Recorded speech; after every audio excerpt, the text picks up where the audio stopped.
मित्रांनो, आपल्या सर्वांचं मराठा लग्न अक्षदामध्ये स्वागत आहे. हा कुठलाही व्यवसाय नाही किंवा आम्ही लग्न जुळवतो किंवा आमच्या माध्यमातून लग्न जुळतात असा दावा आम्ही कुठेच करत नाही. गेल्या 4 वर्षापासून हे ऍप्लिकेशन चालवत असताना व व्हॉट्सअपचे वेगवेगळे ग्रुप चालवत असताना या माध्यमातून आम्हाला अनेक अनुभव येतात आणि त्या दृष्टीनं लग्न जुळत नाहीत ही बोंब आपण उडवत असताना आपण नेमकं कुठं चुकतोय, त्याच्यामध्ये आपण कशी सुधारणा करावी याबद्दलचा एक छोटासा 1 मिनिटाचा हा व्हिडिओ आहे. मित्रांनो, आमचे मराठा लग्न अक्षदाचे वेगवेगळे व्हॉट्सअपचे ग्रुप आहेत, त्याची लिंक आम्ही खाली दिलेली आहे, ती आपण जॉईन करावी नसेल केली तर.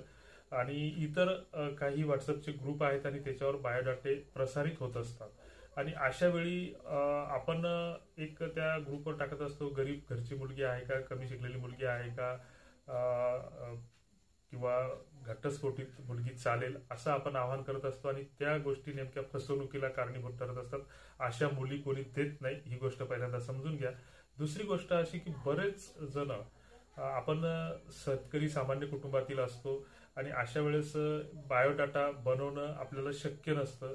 मग बऱ्याचदा बरेच मुलाचे वडील किंवा मुलगा स्वतः हाताने तो बायोडाटा एखाद्या वहीच्या कागदावर लिहितो आणि तो त्या ग्रुपवर प्रसिद्ध करतो, याला प्रतिसाद मिळत नसतो.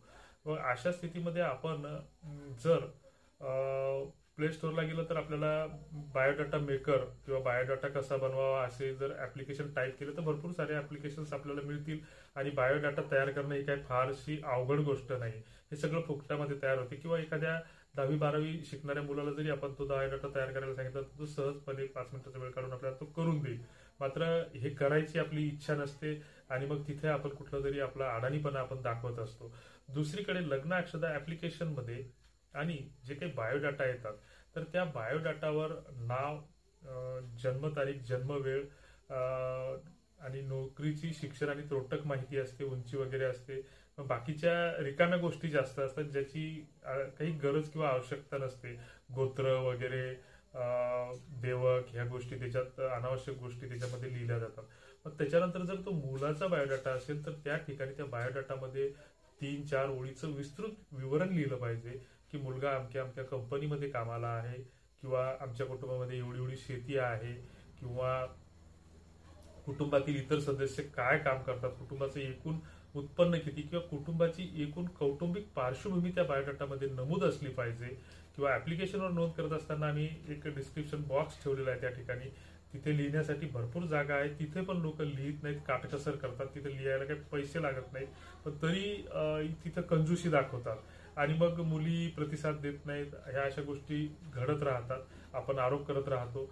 आम्हाला मुलांचे फोन जास्त येतात परंतु आठवड्यातून 1-2 फोन तरी मुलींच्या पालकांचा नक्कीच येतो की तुमच्या ग्रुपवर आमका आमका बायोडाटा बघितला, तो मुलगा काय करतो त्याच्याविषयी थोडी चौकशी करा. म्हणजे लग्नाची गरज ही दोघांनाही सारखीच असते, मुलींना आणि मुलांनाही. जे असं नाही की मुलींच्या अपेक्षा वाढलेल्या आहेत म्हणजे त्यांना त्या लग्नाची गरज नाही, हा समज डोक्यातून काढून टाका आणि आपली माहिती व्यवस्थित लिहा. लग्न जुळत असताना साधारणतः प्रामुख्यानं 2-3 गोष्टी तपासल्या जातात. पहिल्यांदा मुला मुलींची पसंती ही फोटोवरून होते, 50% अंदाज त्याच्यातून येतो. नंतर तो पहापाईचा कार्यक्रम असतो. त्याच्यानंतर दुसरा अंदाज घेतला जातो त्या मुलाची शैक्षणिक पार्श्वभूमी, मुलीची सुद्धा घेतली जाते. त्याच्यानंतर तुमच्या कौटुंबिक पार्श्वभूमीचा विचार केला जातो की आपल्याला अपेक्षेप्रमाणे आपल्याला 4 एकर शेतीवाला पाहिजे, तो महिन्याला 20-25 हजार कमावता पाहिजे, त्यांच्या त्या अपेक्षात बसत असेल तर तो पुढची बोलणी सुरू होते.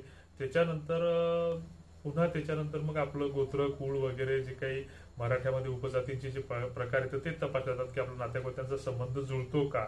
आणि त्याच्यानंतर मग यथावकाश चौकशी केली जाते की जर पसंती ठरत असेल तर मग त्याच्यानंतर जी काही व्यवहाराची भाषा असते, आमच्या विदर्भात अजूनही व्यवहार संपलेले नाहीत. तिकडे पुणे, नाशिक विभागामध्ये परिस्थिती थोडी वेगळी आहे. मात्र आमच्या विदर्भात अजूनही हुंडा घेतल्याशिवाय लग्न लागत नाही आणि मग बरेच आता हे लग्न हुंड्यासाठी अडून बसलेले नवरदेव आता 32-32 वर्षाचे पण व्हायला लागले. तर असो, तो आपला विषय नाहीये. तर याच्यामध्ये ह्या गोष्टी आपण नमूद केल्या पाहिजे आणि हा सगळ्यात मोठा एक समज काढून टाका की एखाद्या मुलीचा बायोडाटा ग्रुपमध्ये आला, मुलगी अमरावती जिल्ह्यातील आहे, मुलगा उस्मानाबाद जिल्ह्यातील आहे किंवा लातूर जिल्ह्यातील आहे आणि लगेच आपण त्याला विचारायचं अपेक्षा काय. अशी लग्न जुळत नसतात. लग्न ही नात्या गोत्यात, जवळच्या ठिकाणी, ओळखीच्या ठिकाणी आपसात जुळत असतात, हे ध्यानात घ्या. आणि आलतू फालतू कुठल्याही बायोडाटाला चौकशी करू नका. बोलण्याची सुद्धा एक पद्धत असते. आम्हाला जे काही दिवसभरातून 10-15 फोन येतात त्यातले 4-6 फोन असे येतात की आहेत का मग तुमच्याकडे मुली, कमी शिकलेल्या मुली आहेत का. अरे हा काही बाजार नाहीये आणि याचा उगीच बाजार भरू नका. पुण्याची मुंबईची गोष्ट, ज्या मेट्रो सिटी आहेत त्यांची गोष्ट वेगळी, त्यांना याच्याशिवाय पर्याय नाही.